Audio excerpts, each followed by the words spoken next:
Hey, konnichiwa, minasan, it's Gray from Wakazashi's Tea House over in Japan. How are you doing? Are you good? I hope you're genki.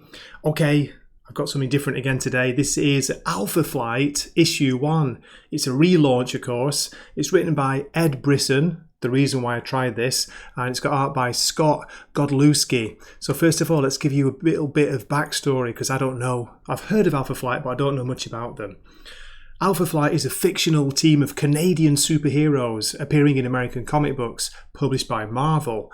The characters premiered in the Uncanny X-Men issue 120 back in April 1979, and they were created to serve as part of the X-Men member Wolverine's backstory. Marvel published an Alpha Flight comic book series from 1983 to 1994. The team serves as Marvel's premier Canadian superhero team, akin to America's Avengers, and they were created by Canadian-raised writer and artist John Byrne. So there we go. The question is, why is Gray doing a review of this? Is it any good? Is it worth checking out? Well, as I say, I came to this because of Ed Brisson, simple as that. I've been enjoying his work on both Stormwatch and Batman Inc. And so I thought I'd try it because I've heard of the name Alpha Flight, but I knew nothing about them. So please forgive my, lack of knowledge on this. But yeah, I tell you what, I had a good time reading this. Seriously, it's a fun introductory issue 1. There's a lot of setup, of course. There's a lot of exposition. But there is there's some pretty cool fight scenes in there. The art is good by Godlewski, an artist I don't really know. But if you're looking for something just like fun, light, easy, and well written, that's the main thing. It is well written. Why not give this a try? From what I've heard, it's going to be just a mini series. Just checking on League of Comic Book Geeks, how many issues.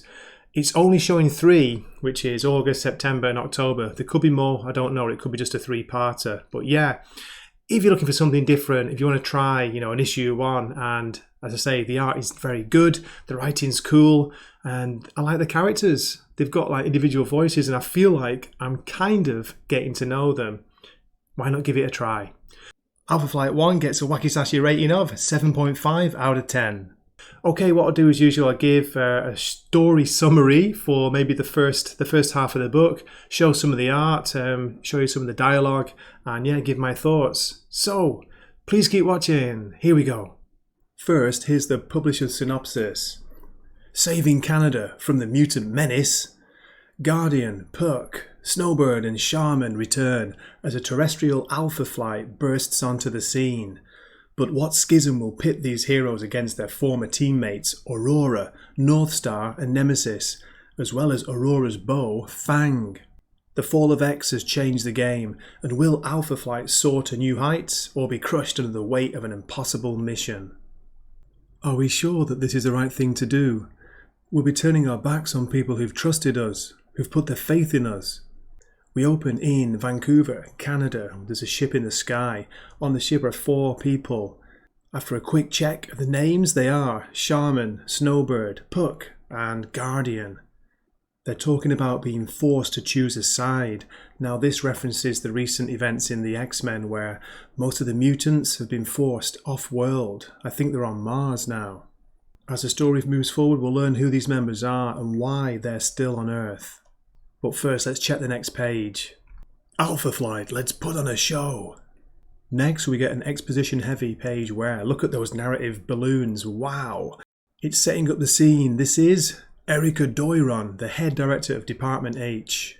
She's talking about keeping Canada safe from threats from the ground and the skies.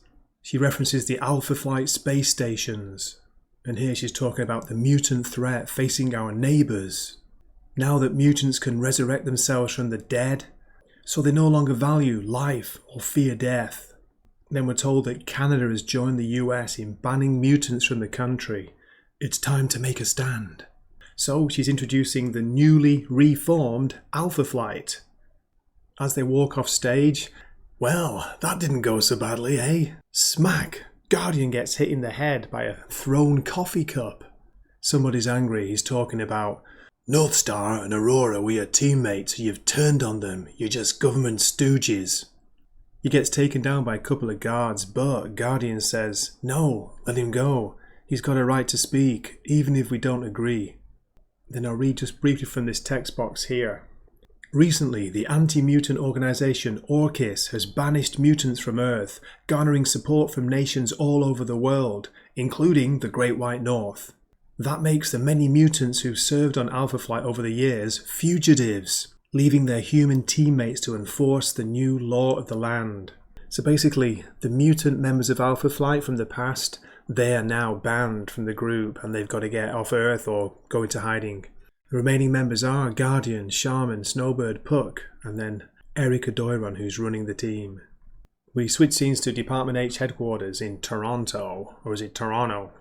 Erica Doiron's talking about Alpha Flight's not going to be enough to deal with the threat. No offence.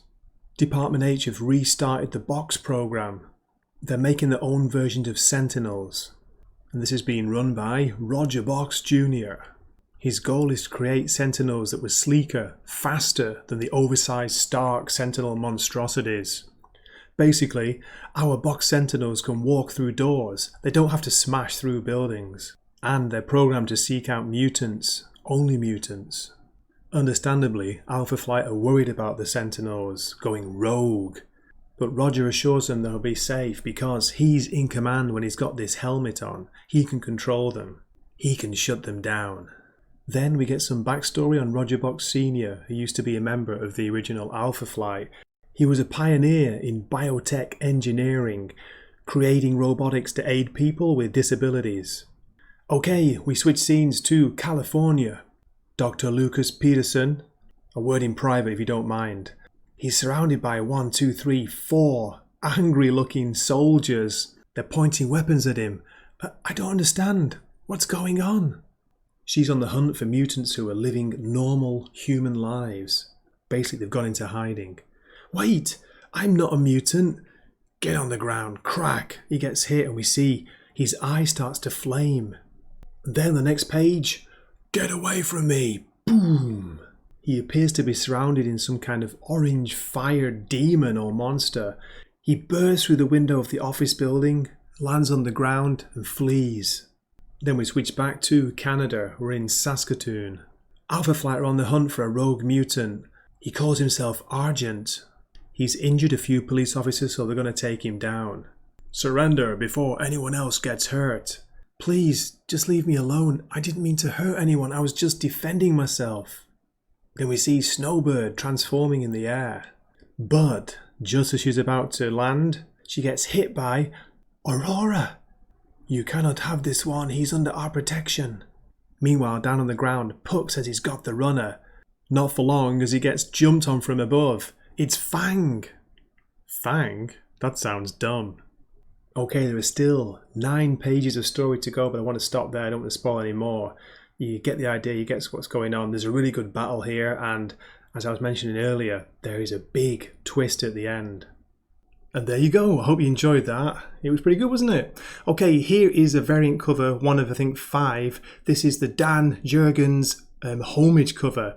It looks like a really old version, doesn't it? A classic Marvel Comics cover there. Very, very cool. Okay, that's it for the review. I hope you enjoyed it. Please do drop a comment. Let me know if you've read Alpha Flight before. Are you familiar with the characters? Do you recommend any of the old series? Are they worth checking out? And let me know if you do pick this up, what you think of this issue. Okay, this has been Gray from Wakazashi's Tea House. I'm hoping to see you in a future video. Saying matane.